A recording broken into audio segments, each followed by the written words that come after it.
Good evening, everyone. Welcome to the Spirit of Color here on Star Nations Radio Network. And I'm your host this evening, Donna Thompson.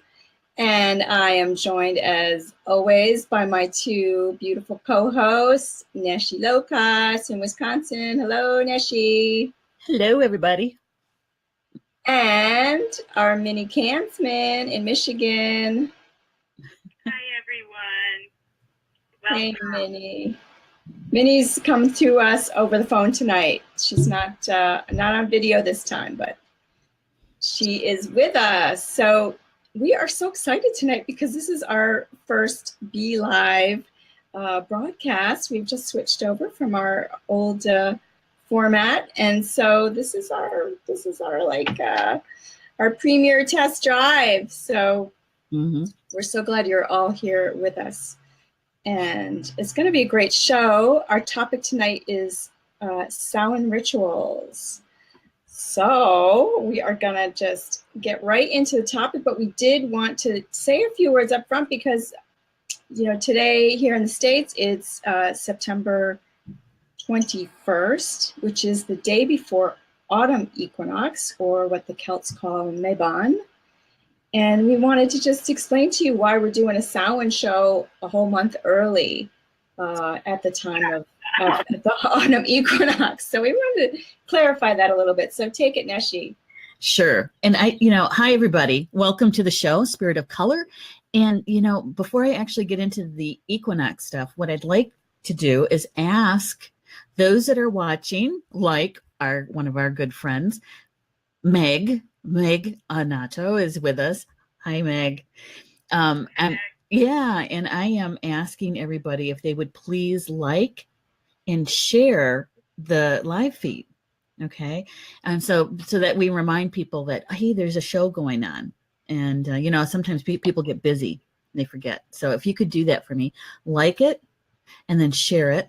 Or if you have somebody really specifically that you want to invite, what you can do is do a hashtag, is what we used to do, the £, right? And you can put their name in there on Facebook. They'll get a message saying that somebody's talking about them. So you can do that too. And you can do that right in the comments. You can do the hashtag. Like if you're going to get a hold of me, you put hashtag Yvette Lokotz, and I would get a little nudge that's saying somebody's talking about me, and I'd see it, right? So we'd appreciate that if you would do that. And I'm going to do the same thing. I've got my phone, and we're going to do the same thing here. I'm going to like and share very quick. It doesn't take long at all. And there we go. I did it. Cool beans. We look good. I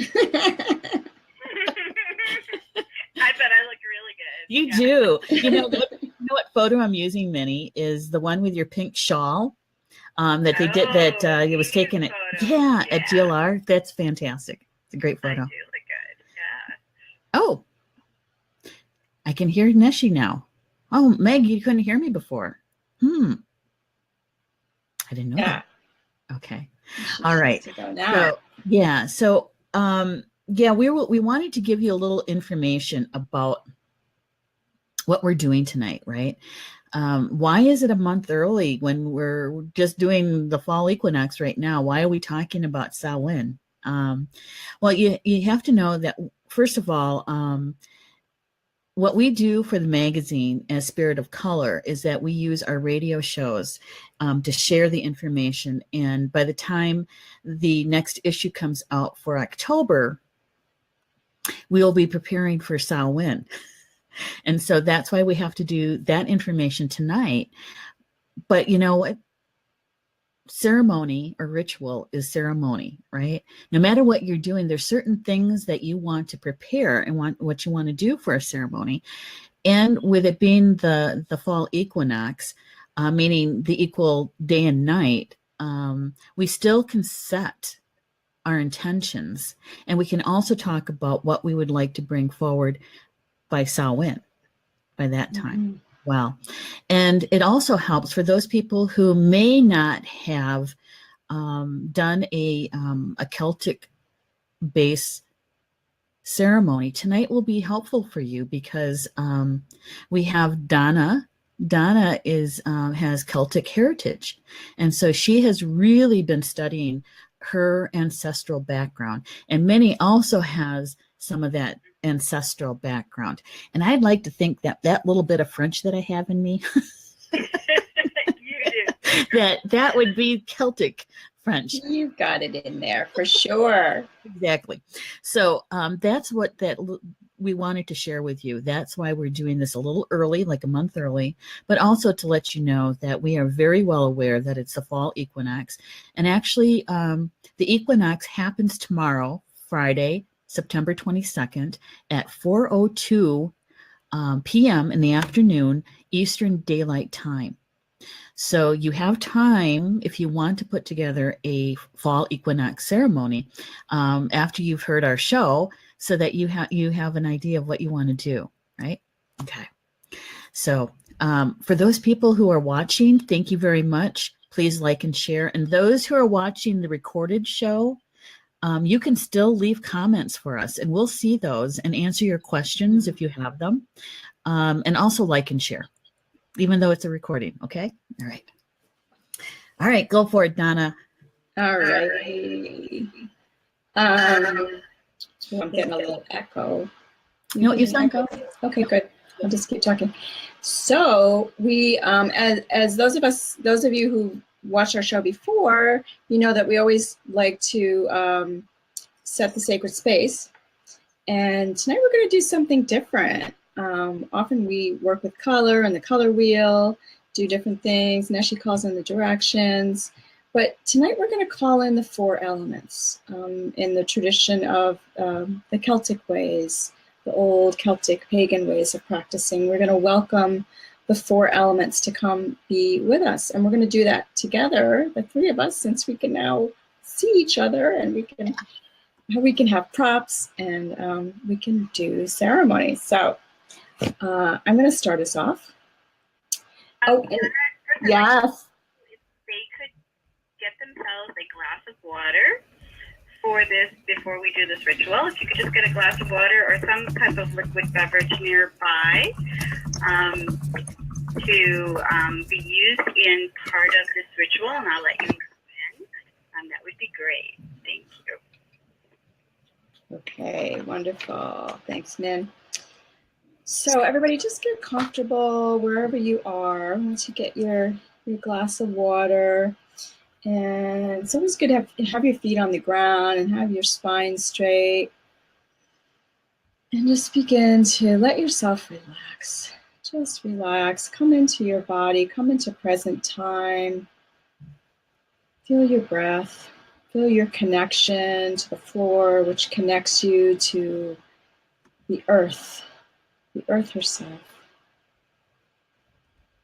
And you can close your eyes. Keep taking deep breaths. And just join with us now as we call in and welcome the 4 elements to our sacred circle here tonight. And we begin with the element of air. We call upon the element of air, and we ask that you come and be present here with us. When we think of air, we often think of fragrance, the winds, fresh air. And so I light this stick of incense in front of me. This is juniper incense, to call on the element of air to be with us. You can use any incense that you like, any fragrance that you like. You can use essential oils are wonderful. And if you have a feather, I have with me here tonight my beloved crow feather, all the way from Sandy Cove, Nova Scotia. And you can just waft the fragrance. You can smudge around the room. You can smudge yourself and call on the element of air. And next we have water. Minnie. And holding your water in your hands, please. I call in the element of water and all that it gives us. The ability to feel with emotion, to heal us by nourishing and cleansing our spirit. Thank you, water elementals, for blessing us with your presence tonight. And holding the water in your hands, we bless this water and all the water surrounding the earth, above and below the earth. And we say to our water, I love you, I honor you, and I respect you. I love you, I honor you, and I respect you. I love you, I honor you, and I respect you. Holding that water in your hands, a nice drink. Taking that water elemental into your body. Thank you, thank you, thank you for the nourishment of water.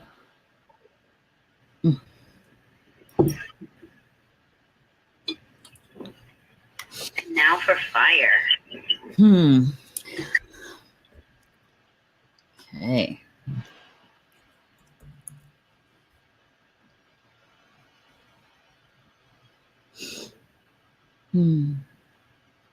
We call to the spirit of fire, Bodwe Wenene, in the Potawatomi language.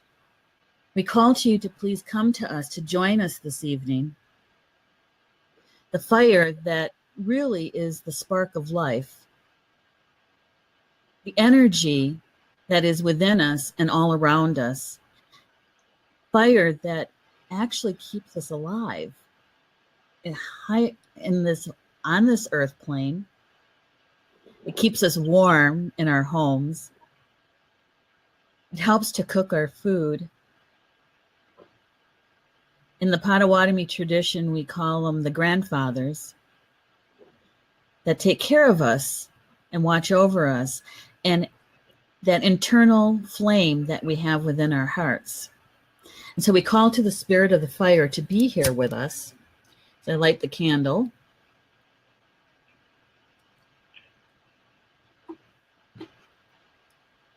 I light the candle. And thank you, Spirit of Fire, for being here with us and lighting our way, not just through the ceremony, but all the way through, from this moment through the fall equinox, all the way to the time of Samhain, bringing us the blessings of the energy. Igwin.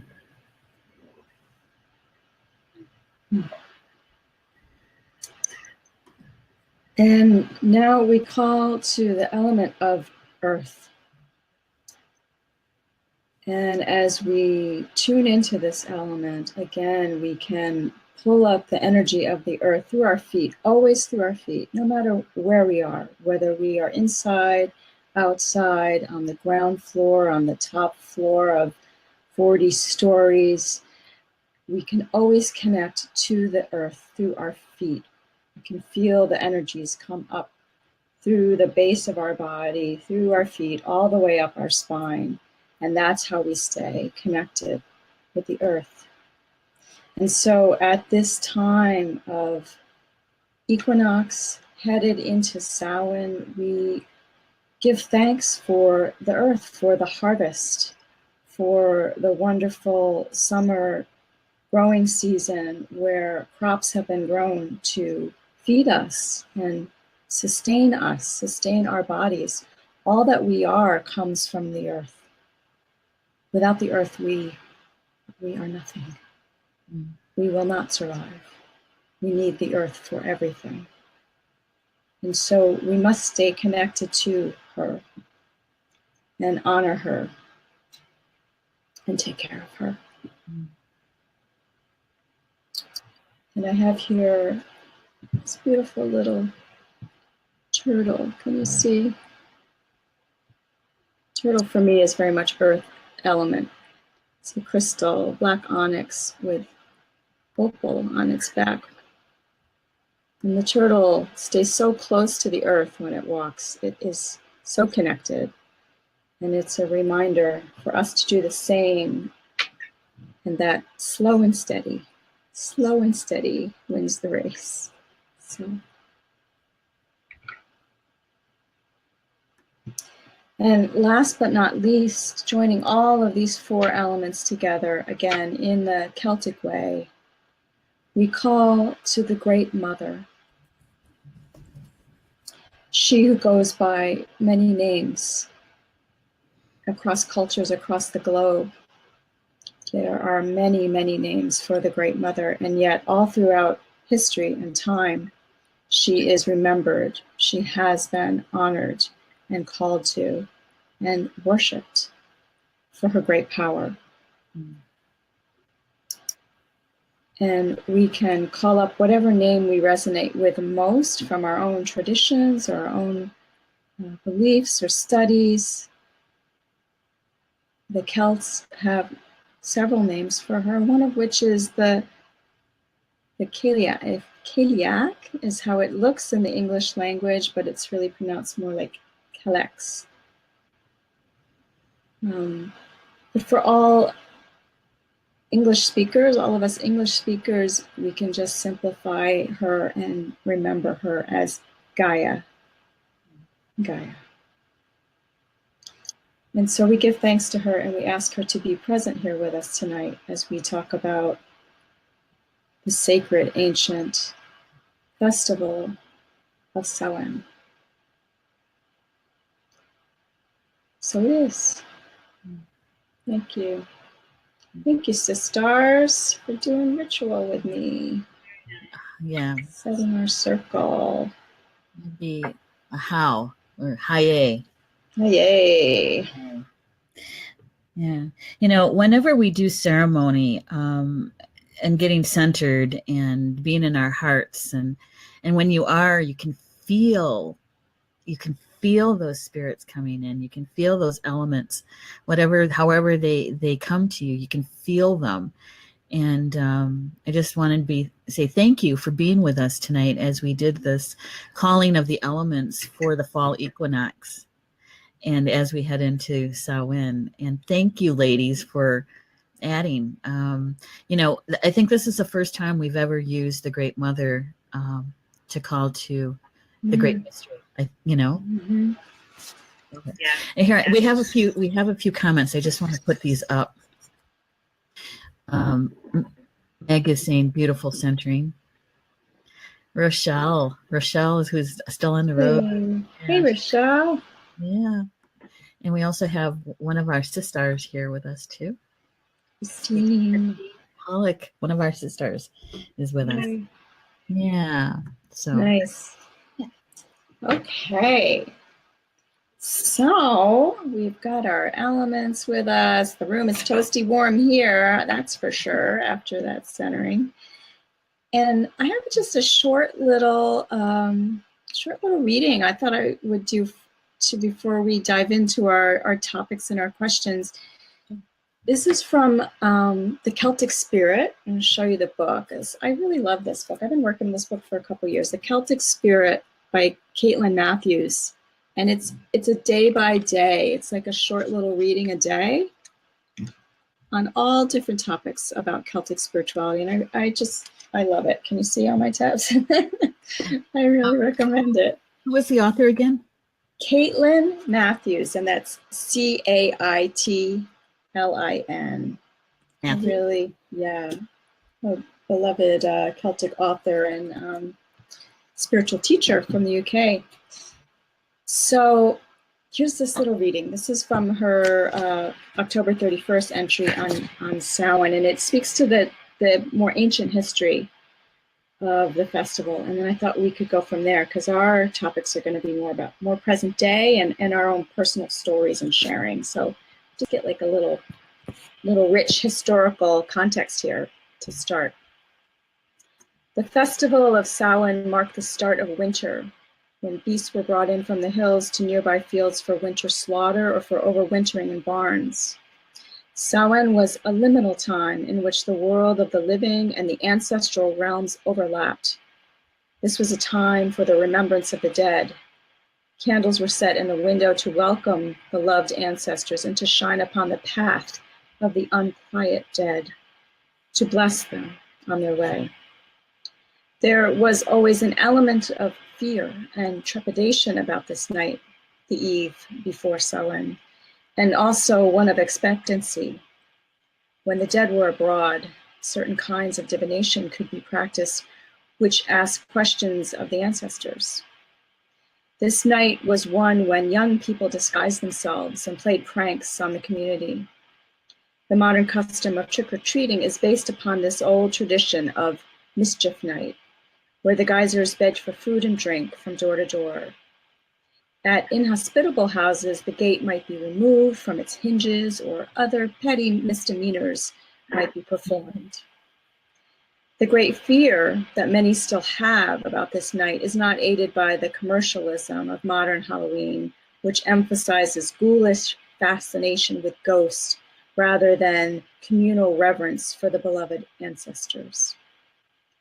As we enter the darkness of winter this evening, let us remember our own ancestors with love, with a prayer that all unquiet souls be led to blessedness and peace, with a hope that this sacred festival may be restored to its former respect as a time of communal honoring.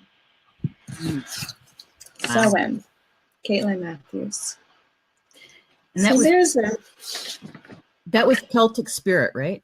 The Celtic Spirit by Caitlin Matthews. I just wanted to make sure I had the correct title. Yay. So now, speeding ahead a little bit to present time here, sisters, let's start with our first topic we want to dive into is, what's the nature of your own personal relationship to this Celtic festival, Samhain? And, remind our listeners, because we've talked about our Celtic stuff on and off through the years on our shows, but remind everyone about your connection to the Celtic tradition. How long have you been celebrating Samhain in particular? Mm-hmm. And what were some of the first Samhain traditions that got you started on your Celtic spiritual path? And of course, what colors do you associate with it? So, Minnie, you want to start us off? Sure, I'd love to. My Celtic background, I know I'm English and I am Scottish in my background, so I know that I have Celts in my ancestors, and I have always been drawn to that tradition. There's a knowingness there that when I read about things like the Great Mother, I understand exactly who and what that energy is, and the four elements, of course.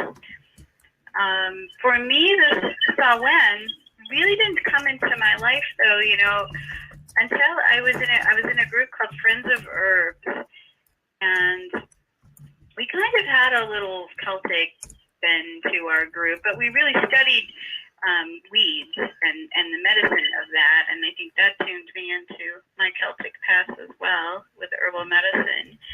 But around the Samhain time, we would always have a gathering where we would bring our harvest to a potluck. So we would make a giant salad, basically, and people would bring, we'd usually start with a base of lettuce, and then people would bring all the different herbs that they had still growing in their garden that hadn't got hit by the frost quite yet, and the tomatoes and the flowers that were still blooming, the rose petals or the calendula blossoms, all the edible flowers that you could eat. And it was someone had this giant bowl, and we made it in this beautiful wooden giant bowl, which felt very ancient. Mm-hmm.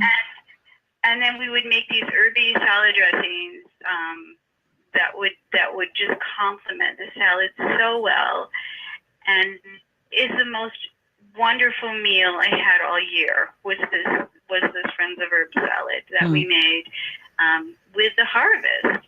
And I was looking up some history of Samhain, and the Irish word Samhain means summer's end.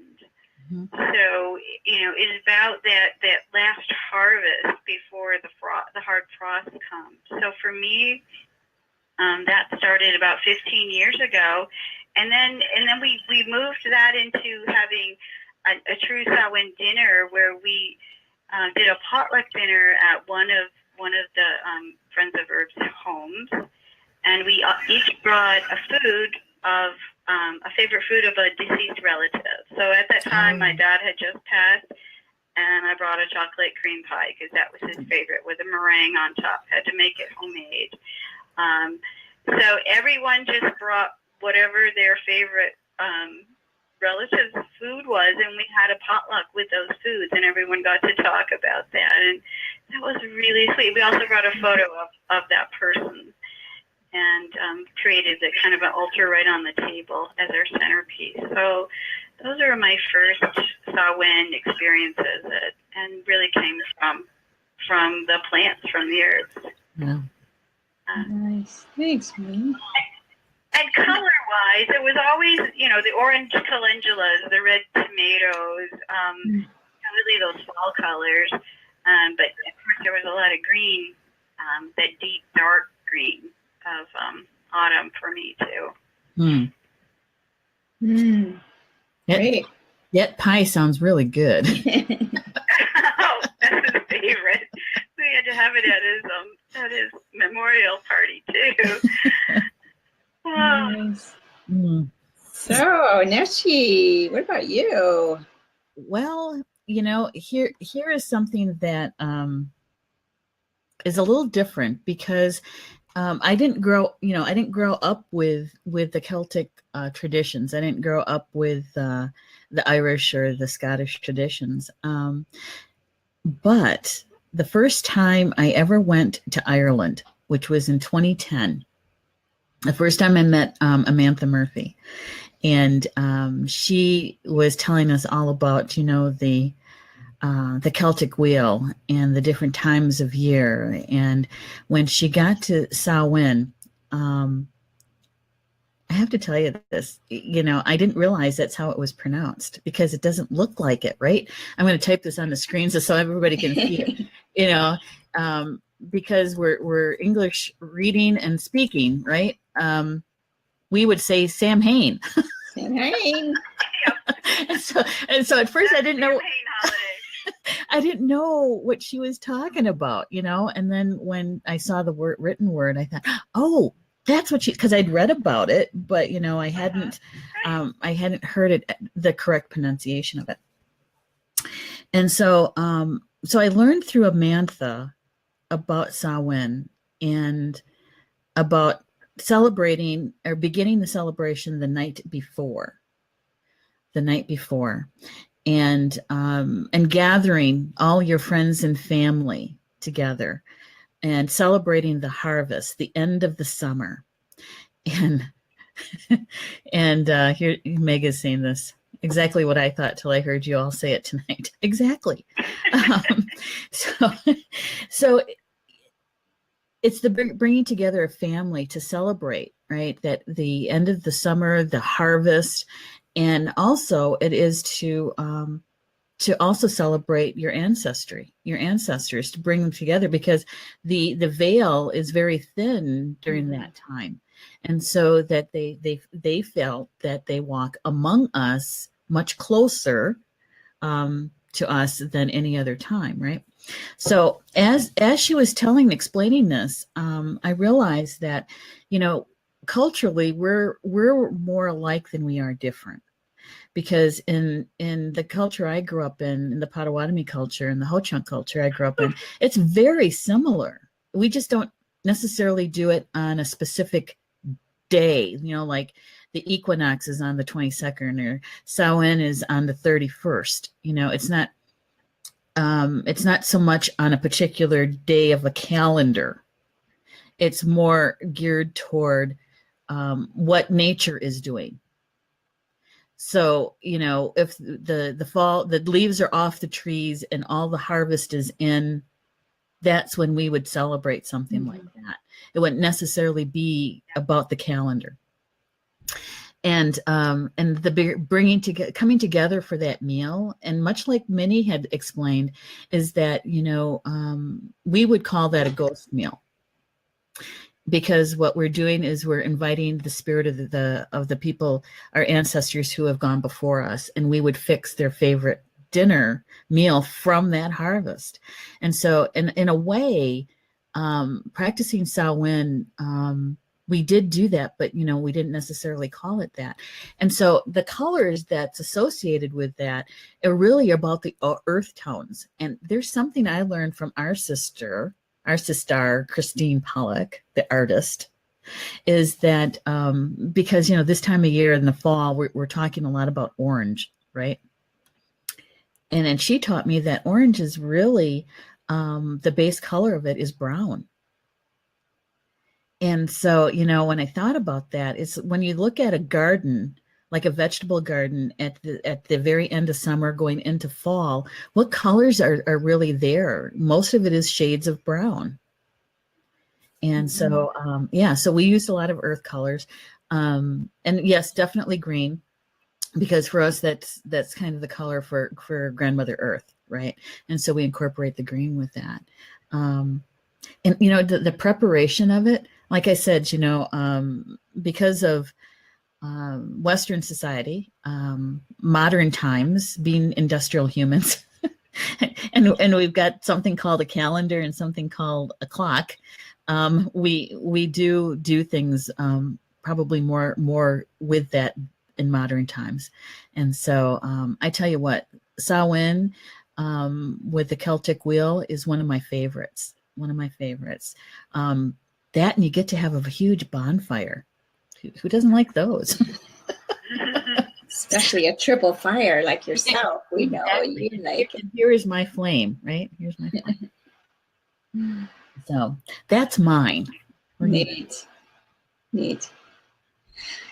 Yeah, so for me, as I think Neshi mentioned earlier, I do have, well, I consider that I have Celtic ancestry because on my father's side, it's mostly Irish and some Scottish.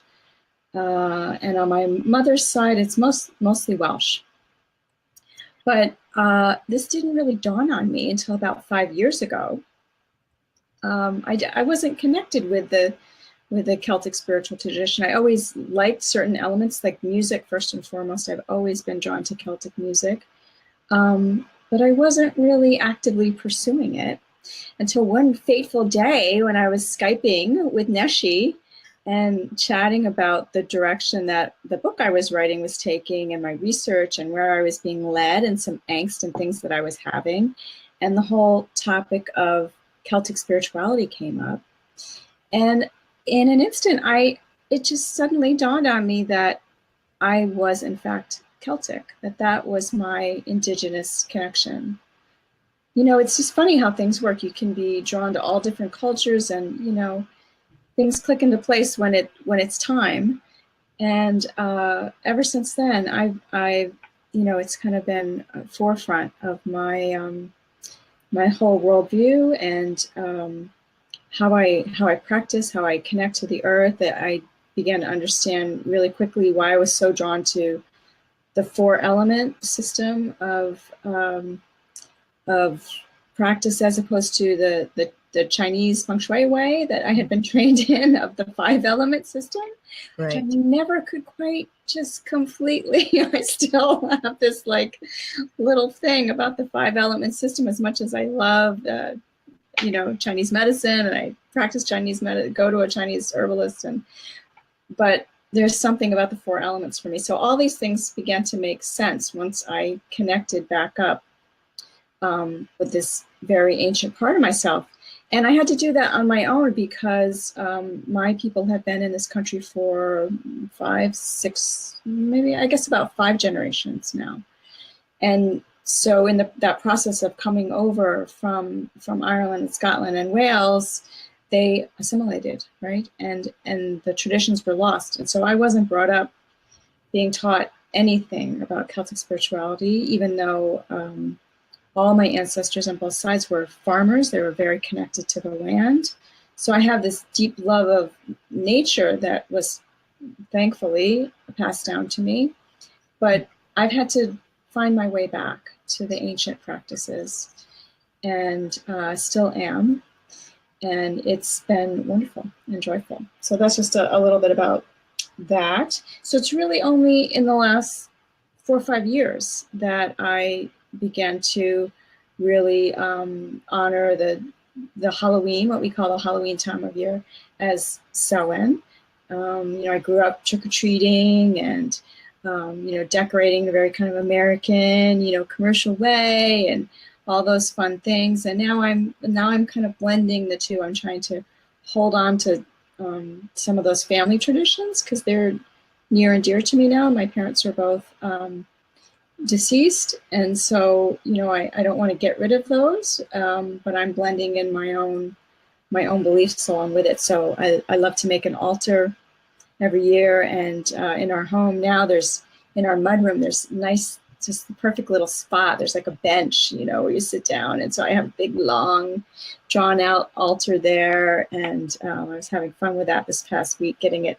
I set it up nice and early because of the show and because of the magazine article I've been writing. I'm like all in the mood really early and enjoying that. So, and I've loved blending all these things that I've really loved my whole adult life, things like altars and herbs and gardening and nature and birds, sort of all coming together now that I understand that I have this Celtic thread underpinning everything.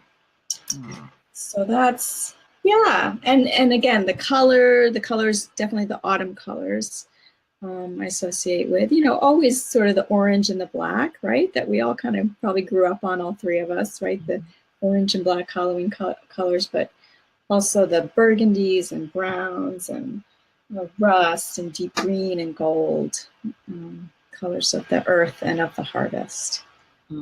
So. Wow. Yeah.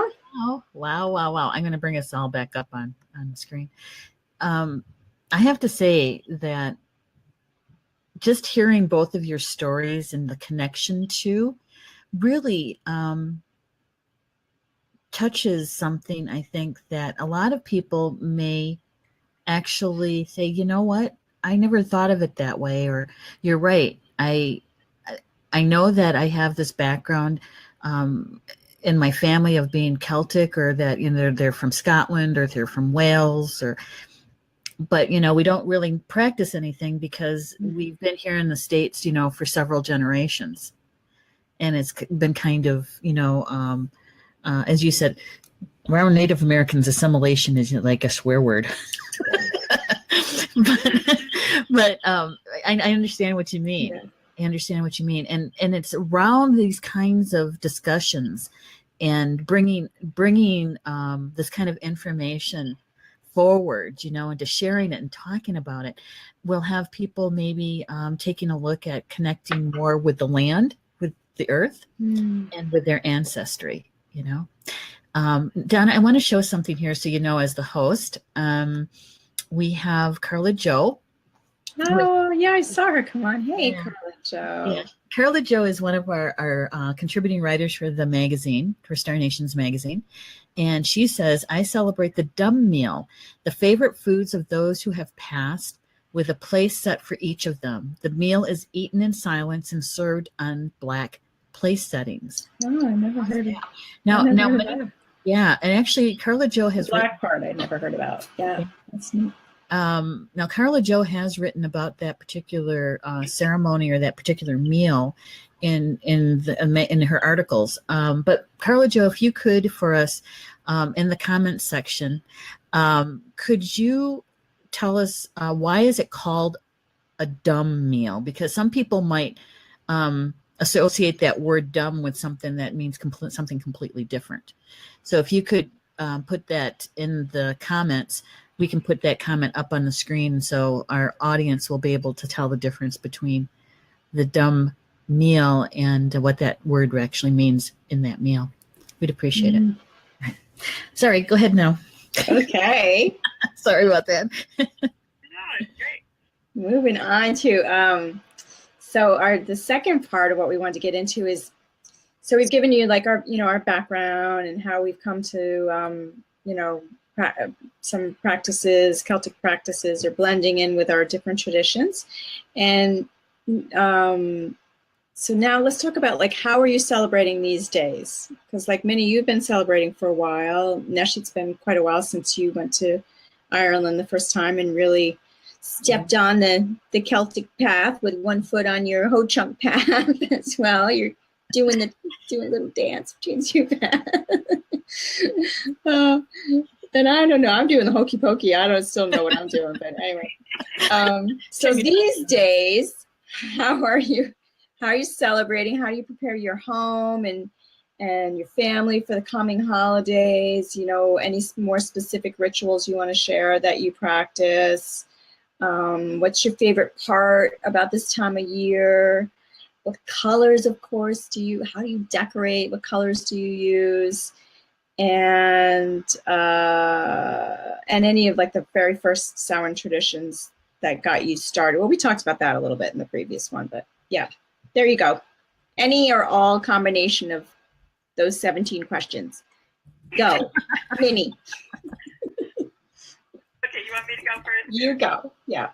Okay, well, interesting, because how Rain, my husband, and I have been celebrating Samhain since the kids have left. It's really, we set another place setting at the table, and I do at least make one part of the meal something that my ancestors loved, but especially more intimately because my mom and dad have both passed since I've been celebrating Samhain. That my dad was first with a chocolate cream pie, but then mom, so she's easy because you just make a salad and she loves that, But I bring their photos to the table. I actually decorate the table with a fall autumn floral bouquet. What I picked from the garden. Usually the mums and some marigolds and calendula at this time are blooming, and some of the herbs. And just really when we do a blessing for every dinner anyway, but that blessing is a little longer that night, asking them to join us, and specifically, and as Rain has immediate family members that pass on, I'm sure we'll add them to that ritual. But it's just kind of having a dinner with my mom and dad right now, which I really love. So I miss them so much. I miss them a lot at Mother's Day and Father's Day. But for me, Samhain is a way to do that all together. And again, it's that night that the veil is thinnest. So it's the night, I think, easiest for them to come over and be with us as well. So that's how I've been doing it. Now this year, just a couple weeks ago, I took a beautiful class that Star Nations Academy East had with Lily Cosame's mother, Delphina, taught us how to do the whole celebration for the Mexican ritual Day of the Dead, which falls on the same time frame as Samhain. So it's their version of Samhain, really. So I'm excited to incorporate those pieces that I learned from her, which are more specifics about really creating this altar that welcomes all of your past ancestors to come be with you. Specific foods that you would always have, and there's bread, and there's the two most important pieces, she said, are the flowers, which are marigolds that they use, which I have in the garden anyway. But then you always have a bowl of water or a cup of water, and something with fire, like a candle.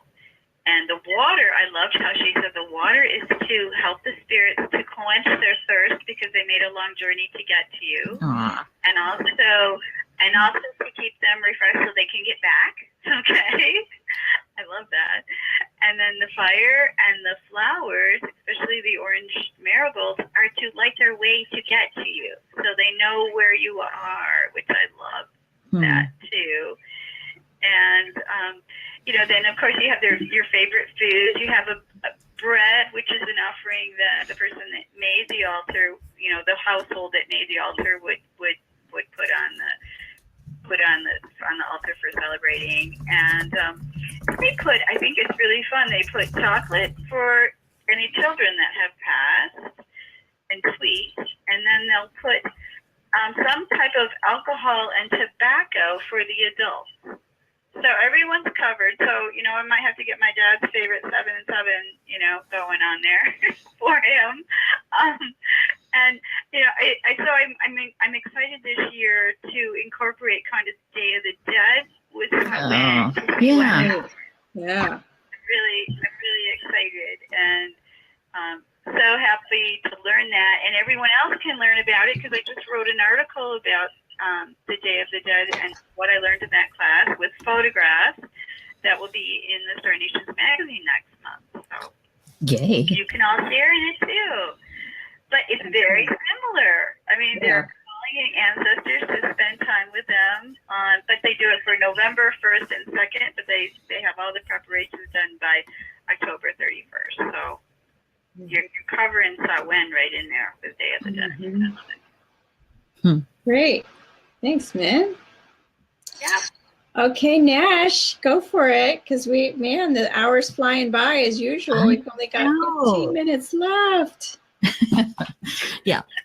Whenever we do shows, it's like the hour just flies by. We just feels like we just got started. I just wanted to share what Meg said in the chat. She says it's fascinating that everyone shared their different traditions, but all have the same intentions.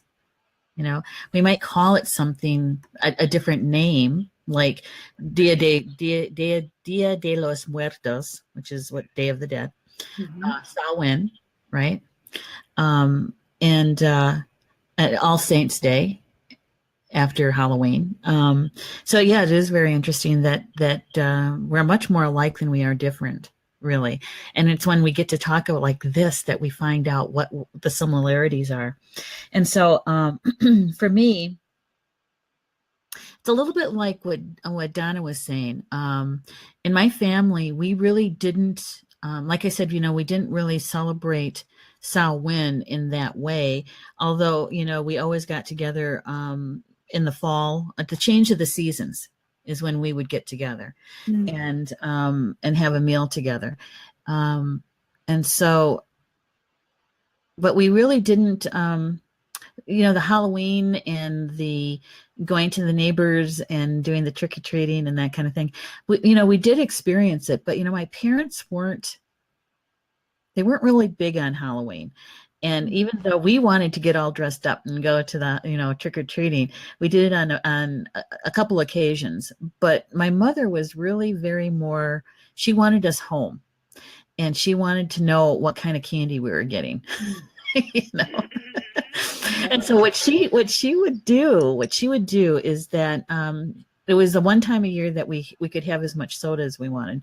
Usually in our family, we didn't get soda. We didn't get pop very often. Mm-hmm. And so, those special occasions, we'd have that. And she would make popcorn. And she would make caramelled apples.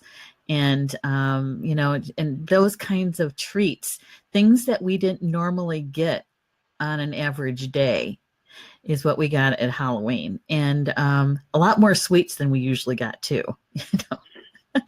and the meal really was, how do I want to explain this? It's probably more of a traditional Native American meal, meaning that it was usually venison and maybe corn soup or something like that from the harvest. We always had fry bread too, and so it was more of a Native American meal. On when Dad really wanted something more of the Mexican, we would have enchiladas and that sort of thing. So that was, the meal. Decoration wise, my mom always had wreaths on the door, Christmas wreaths, and in the fall, a lot of the fall colors showed up in those wreaths. And in my home, I tell you what, I used to do wreaths as well. And I don't do that as much anymore because I'm so dang busy. Sometimes, by the time the holiday is here or the tradition is here, it's like, oh my God, we got to do something. So, but what we like to do is we like to have a fire. We do a fire. Paul will build a fire. And usually outdoors, and if the weather's good, and do that. And then what we do is we talk about what the things that we want to bring in, the things we want to release is what we do. And so, Samhain for us is when we're connecting to our ancestors. They're with us all the time. It's when we make something special for them that really brings them closer to us in our minds, right? Because we're consciously doing it. Yeah. Right. Yeah. So that's mine. And I just want to make sure we leave enough room for Donna to share. Yeah. So for me these days, I do a combo. So I really enjoy, we have trick-or-treaters here, this home and the home before this home where we used to live. And I will just put this in quickly as a fun little thing. Please. Jonathan and I lived for 13 years in the Sleepy Hollow, New York, just around the corner from the famous Sleepy Hollow Cemetery. And we had so many trick-or-treaters there. It was so fun. And we had a porch, and we could sit on the porch, and the kids would come by, and there were tons of kids on our block. And still now, where we are a couple towns away, we get a fair amount of trick-or-treaters here, and it's really fun. And our next door neighbors enjoy it too. We have jack-o'-lanterns, we put candles out, and Jonathan likes to play the what's the name of that song? That like really dramatic organ solo song. He'll play that like really loud on the stereo, and then open the door. And we've both been getting dressed up the last couple of years. I've been doing like the Green Witch thing and my gauzy, long flowy skirts, and he's been getting all like kind of, spooky guy dressed up. And so we've like have fun with the kids. And then we've had a fire the last couple of years because we have a lovely fireplace here now. So then like when the kids are gone, then it turns into like this really reverent night, and we have a fire, and we're in the living room. And so we're kind of blending, like blending the two traditions. And, I tend to bake more around this time of year. Like I love to start baking with pumpkin. I start around Halloween time, and it's making pumpkin bread, and I like to make pumpkin pie. And so, working with the foods and the herbs and all that good stuff. And I like to space clear the house before Samhain. It feels like a very, good time of year to have a real cleaning before the winter sets in, when things do, get very stagnant and we're inside a lot and we slow down. It is the Celtic New Year, so that makes sense, Donna, that you would want to do that. Yeah. I've definitely been embracing, that tradition in the last couple of years. And I guess the only thing I would say is that I had this little memory a couple of days ago because I'm working on the Samhain article for Star Nations magazine, and I started remembering how, I like my love of dressing up and costumes and how that all began. And I have a theater background for those of you that might not have known that from other shows, but it's all started when I was a little kid, like, I don't know, second, third grade, I think it was, because my two older sisters and my mom my sisters still are wonderful seamstresses. And so there were always these costumes being made in the house because they were both working on the musicals the high school musicals. My mom taught at a different high school, neighboring high school, and we went to this other high school. And my sisters were 5 and 7 years older than me. And so I just grew up with like the magic of color and fabric everywhere, and something was being created. And, you know, either my mom would sew for me or my sisters would sew for me. And, you know, our costumes were always homemade. And it was just this really joyful, theatrical, you know, like the whole magical belief very much was part of my growing up. And I think for a lot of us, Americans make such a big deal out of Halloween, but that, like, to me, that's the really beautiful nugget in that, is that it reinforces that belief in that magic is real. Yeah. And you can put on a costume and you can become someone else, even if just for one night, you know. And even for the kids that aren't the theater kids, aren't the artsy kids, right? Like, everybody can dress up for one night and become someone else. And so I think that's a really, you know, beautiful modern part of the tradition that's carried on. So, wow. Yeah. You know, I have to share something, Donna, because you reminded me of something. Is that I did a drum making workshop in Sleepy Hollow. You had invited me over, right? And you had said, how would you like to come to the real Sleepy Hollow? And it was around Halloween time. On Halloween, that's how I lured you there. No. And so, okay, audience, you have to know that the drum making went great. We had a good time, but it was after.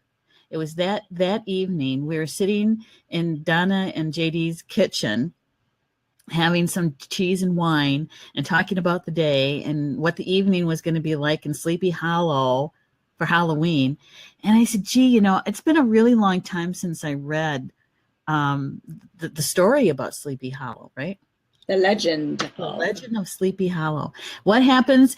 JD jumps up out of his chair. He goes up to their library, comes back with a first edition Legend of Sleepy Hollow, right? Copy that my parents had given him. Right. And so it's so memorable because the version I read was for children. The original reads quite different. And so we took turns reading The Legend of Sleepy Hollow. And, you know, and it was just surprising to me that it really was a love story, The Legend of Sleepy Hollow. It wasn't necessarily about being scared and creepy and that kind of stuff. The bottom line is that it was really a love story. So I want to, you know, that is a memory I will always have about that particular Halloween, because we got to read a first edition of Sleepy Hollow. Yeah, the legend. We're going to have to do that this year. I hope if JD's listening, or I'm going to get off the air and tell him, hey, we got to break out that book. We're going to read that again this year. We're near the top of the hour. We are indeed. Oh, sisters, we have such good stories sharing together. I never know what you two have done, or you're going to be up to, or tell me about, or I look forward to it because it's fun to put these together, and we have our kind of topics and questions, but it's nice to just not know what you're going to tell me. So, right. Yeah. When we let spirit guide us and what we end up sharing, you know, it's good. Very good. So let's take our last couple minutes and just say what we're up to, work-wise, travel-wise, writing-wise, whatever you want to share. Minnie, what's going on for you this fall? October 15th on Sunday, I'm leading a forest therapy walk, which includes a drumming at Chief Okemos' grave site here in Portland, which is on a beautiful bluff on the banks of the Grand River. So that would be a beautiful day. And then that same week on Wednesday evening, the 18th, I'm teaching a clutter clearing class at the Kalamazoo Community College. So go to my website, minniekansman.com, and find out about both of those classes and how to sign up for them.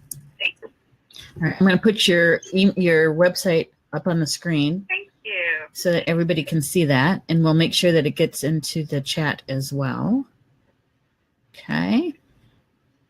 And you, Nash, what are you up to? Well, I tell you what, I've been extremely busy with Star Nation's everything, between our free special edition for digital and a nominal printing fee for our special. October 23rd is when that magazine comes out, and it's all about Grandmother Earth. So we're tightening that one up and finishing that one. And then we're going to start working on the October issue next week. And so those are really hot right now, but even more so on the very, very front burner is Star Nation's Radio Network.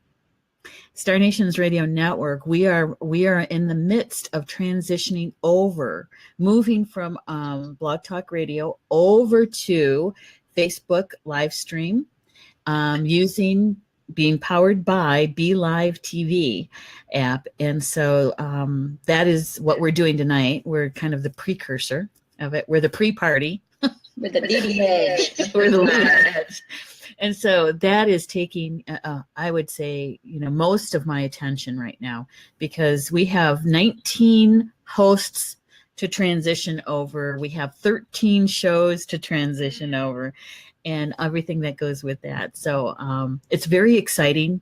We are really chomping at the bit to really get everybody, all the hosts, on their Be Live shows. So that's what I'm working on. Wonderful. And so my next big thing is I'm getting all excited to head back out to Michigan, to Star Nation's East, home with Dana and Todd, for a week-long apprenticeship week with Amantha Murphy, ancient Irish shamanism. Really looking forward to that. And then shortly after I get back, I'll be teaching Collage Quest workshop the first Saturday in November and the second Saturday in November locally here in my current hometown, Dobbs Ferry, New York. And so if you want more information about that, you can go to my website, healinginteriors.com. And if you want to know more about my collage work, follow me on Facebook. I have a fun page, Collage Quest, on Facebook. And you can connect in there and get lots of creative, collage-y, artistic, spiritual thoughts and info. So that's it for me. All right. I think that's a wrap, ladies. Oh my goodness. We did that so well. Our audience, you have to know, this is the first time we've done this particular show, Spirit of Color, with 3 hosts on Be Live, and to be able to produce all of that and get the information and have ceremony besides. A live ceremony while we're at it. Yeah. And in the true Celtic Irish tradition, we would be having a wee bit of strength, which is what they call the whiskey. Okay. We'd be doing a toast. I knew I forgot something. Darn it. But my whiskey's downstairs. We can use our water. So here is our blessed water. Yeah, to Spirit of Color on Be Live TV. Yay. Yay. Woo-hoo. Yay. With that, we wish you all a good evening, right? Indeed, and we pass the torch to the next Star Nation's host. It's going to be fun. It's going to be great. You can do it. Yay! And here, wait, we got to show this. Yeah, we're just going to show Meg is saying, "Great job, ladies. It was a great show." Thank you, Meg. We appreciate that. We appreciate it. And with that, good night, everybody. Sweet dreams. And let us know how your Samhain or your Equinox ceremonies go. Blessed be, everyone. Good night.